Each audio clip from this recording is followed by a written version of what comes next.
इस वीडियो में प्लेजरिज्म क्या होता है, टिप्स टू अवॉइड प्लेजरिज्म और उसकी टाइप्स हैं।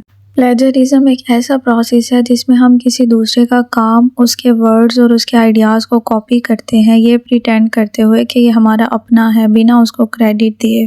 प्लेजरिज्म इन रिसर्च का मतलब होता है कि अपने रिसर्च वर्क के अंदर किसी और के रिसर्च आर्टिकल से वर्ड्स और आइडियाज़ चुरा लेना और उनको बिना क्रेडिट दिए लिख लेना। Research all about discovering new truth होती है। अगर रिसर्चर एक दूसरे का वर्क कॉपी करने लगे तो साइंस पे कोई ट्रस्ट नहीं करेगा।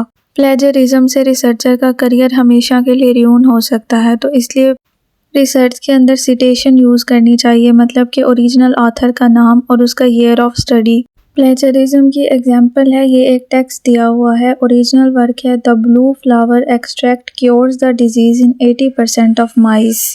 इसका प्लेजराइज्ड वेरिएंट है। इस टेक्स्ट से पहले हमने सिर्फ वही डिस्कवर्ड लगा दिया, बाकी वर्ड टू वर्ड कॉपी कर दिया बिना ओरिजिनल सोर्स को क्रेडिट दिए और ये प्रिटेंड करते हुए कि ये हमने खुद लिखा है। इसका करेक्ट वेरिएंट होगा a previous study showed that the blue flower extract has an 80% success rate in mice. And में हमने सिटेशन करनी है, यानी कि ऑथर का नाम और कहाँ से हमने ये लिया है, सोर्स को मेंशन करना है। सबसे पहली टाइप है इसकी ग्लोबल प्लेजरिज्म। ग्लोबल प्लेजरिज्म में हम किसी का पूरा वर्क लेके, यानी कि पूरा रिसर्च पेपर, प्रोजेक्ट या ऐसे लेकर उसके ऊपर अपना नाम लिख देते हैं। इसमें हम कुछ सेंटेंसेस, वर्ड्स या आइडियाज़ कॉपी नहीं करते, बल्कि पूरा वर्क एज इट लिख देते हैं अपना नाम लिखकर। सेकेंड टाइप होती है डायरेक्ट प्लेजरिज्म। इसको हम वर्ड फॉर वर्ड कॉपिंग भी कहते हैं। इसमें हम पूरा वर्क कॉपी नहीं करते, बल्कि कुछ वर्ड्स, सेंटेंसेस या फिर पैराग्राफ कॉपी कर लेते हैं। इन कॉपी किए हुए वर्ड, सेंटेंसेस या आइडियाज़ को हम अपने वर्क में लिख लेते हैं बिना ओरिजिनल सोर्स को कोई क्रेडिट दिए। थर्ड पैराफ्रेजिंग प्लेजरिज्म है। इसमें हम किसी और के आइडियाज़ को अपने वर्ड्स में लिख देते हैं, लेकिन एंड पे सिटेशन नहीं करते, ओरिजिनल सोर्स का कोई हवाला नहीं देते।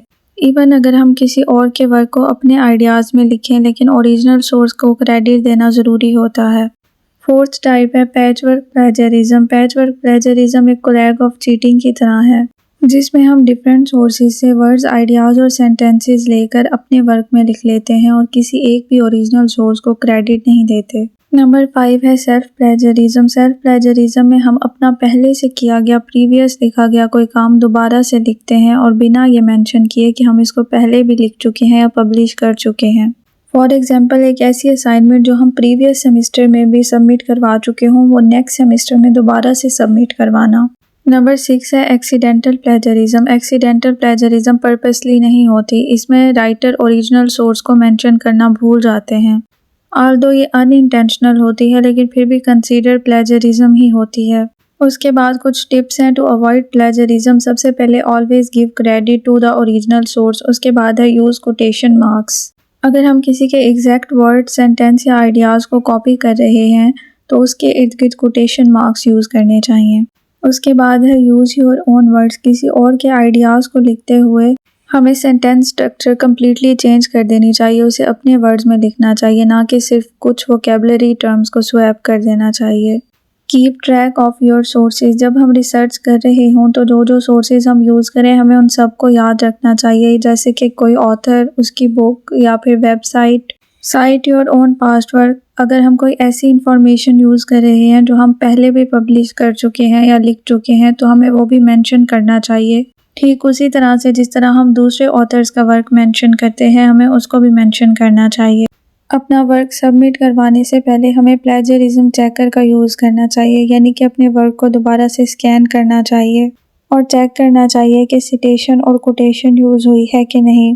प्लेजरिज्म चेकर्स इंपॉर्टेंट होते हैं क्योंकि इससे हम अपना वर्क सबमिट करने से पहले दोबारा से एडिट कर सकते हैं और उसको करेक्ट कर सकते हैं।